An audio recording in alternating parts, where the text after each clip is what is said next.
సికింద్రాబాద్ లో ఒక IVF centre బండారం బయటపడింది.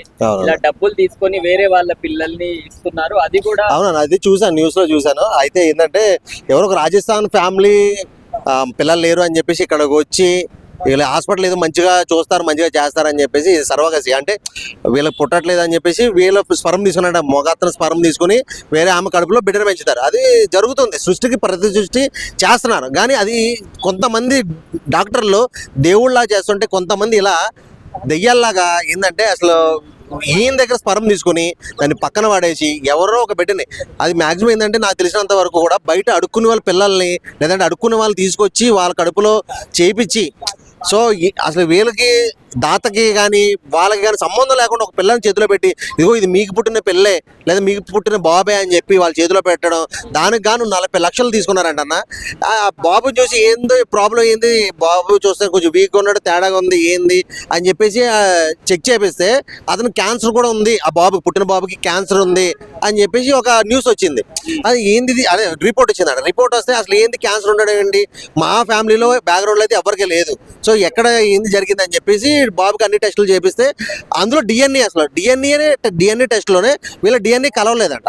ఇదంతా మనం న్యూస్లో చూసాం. సో ఇట్లాంటి హాస్పిటల్స్ అది కూడా 100 కోట్లు స్కామ్ చేసింది అని ఇప్పుడు న్యూస్ ఇంకా బయటకు వస్తుంది.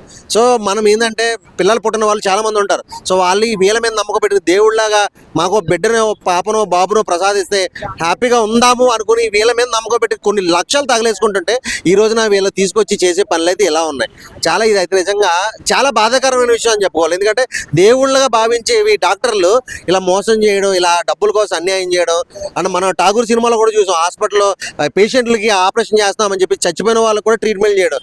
సో అది అంతవరకు ఉండేది. ఇప్పుడు దాన్ని ఇంకా నెక్స్ట్ స్టెప్కి వెళ్ళిపోయి పిల్లలు లేరు అనుకుని పిల్లలు కావాలి దేవుళ్ళ భావించి వీళ్ళ దగ్గరకు వస్తుంటే వీళ్ళు చేసేది ఏంటంటే బయట అడుక్కునే వాళ్ళ పిల్లల్ని లేదంటే అడుక్కునే వాళ్ళు తీసుకొచ్చి వాళ్ళతో బిడ్డలు కనిపించి, అంటే వీళ్ళకి సంబంధం లేకుండా తల్లిదండ్రులకు సంబంధం లేకుండా బయట నుంచి బయటే మొత్తం చేసుకుని బిల్డర్ని చేతిలో పెట్టి 40 లక్షలు అంటే అది మామూలు విషయం కాదన్న, చాలా అంటే చాలా దారుణమైన విషయం. సో ఇలాంటి వాళ్ళని ఖచ్చితంగా అరెస్ట్ చేయాలి, హాస్పిటల్ సీజ్ చేయాలి. వీళ్ళ బ్రాంచ్లు ఇంకెక్కడ ఉన్నాయి, ఇలాంటి పనులు ఇంకెవరు చేస్తున్నారు, ఎక్కడెక్కడ ఇలా ఐవీఎఫ్ సెంటర్లు ఉన్నాయో అన్నింటి మీద ఒకసారి ఖచ్చితంగా గవర్నమెంట్ అనేది చర్యలు తీసుకుని ఒకసారి సర్చ్ ఆపరేషన్ చేయాలి. ఖచ్చితంగా వాళ్ళు ఏం చేస్తున్నారు, రియల్గా చేస్తున్నారా లేదంటే ఏది, ఇప్పటి వరకు కూడా చేయించుకున్న వాళ్ళు ఎవరైనా ఉన్నా కూడా ఏ హాస్పిటల్లో ఎవరు చేయించుకున్నా కూడా ఒకసారి వాళ్ళు ఖచ్చితంగా టెస్టులు చేయించుకోవాలి. అది వాళ్ళ సంతానమేనా లేదంటే వాళ్ళ పిల్లలేనా లేకపోతే బయట నుంచి చేస్తారు. ఎందుకంటే ఇది తల్లిదండ్రులు అనేవాళ్ళు బిడ్డల మీద ఎంతో ప్రేమ ఉండడం వల్ల పిల్లలు కావాలని చేసుకుంటారు. అలాంటిదప్పుడు వాళ్ళ పిల్లలు అనుకుంటుంది, అది ఎవరికో సంబంధం లేని పిల్లల్ని తీసుకొచ్చి మనం పెంచుతున్నాం అంటే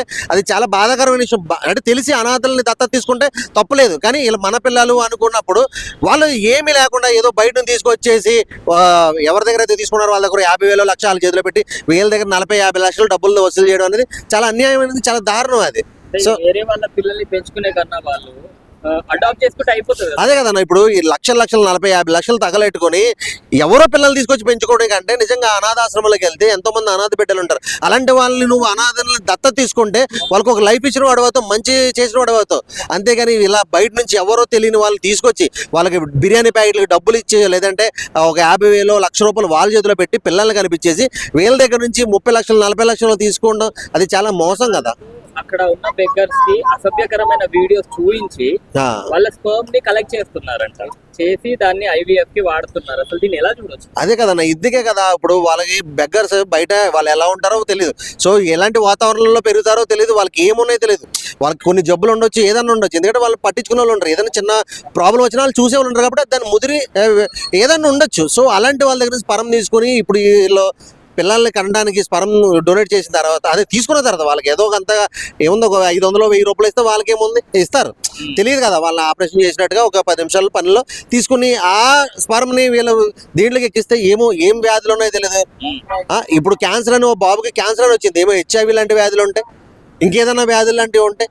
సో ఇది చాలా తప్పు అయిన విషయం ఇది. ఎందుకంటే డాక్టర్ని దేవుళ్ళ భావించే దేశంలో కాదు ప్రపంచంలో మనం బతుకుతున్నప్పుడు వీళ్ళ వృత్తికి అన్యాయం చేయడం అనేది అస్సలు కరెక్ట్ కాదు. ఇది అసలు నిజంగా క్షమించరాని నేరం, ఇది మామూలుగా కాదు, ఇది క్షమించరాని నేరంగా ఖచ్చితంగా వాళ్ళని అరెస్ట్ చేయాలి. వాళ్ళ హాస్పిటల్లో వాళ్ళ బ్రాంచ్లు ఎక్కడున్నా సీజ్ చేయాలి. ఇలాంటి ఐవీఎఫ్ సెంటర్లు అన్నింటి మీద కూడా ఒకసారి ప్రభుత్వం దృష్టి పెట్టి అన్నింటిలో కూడా చెక్ చేస్తే మంచిదని నేను అనుకుంటున్నాను.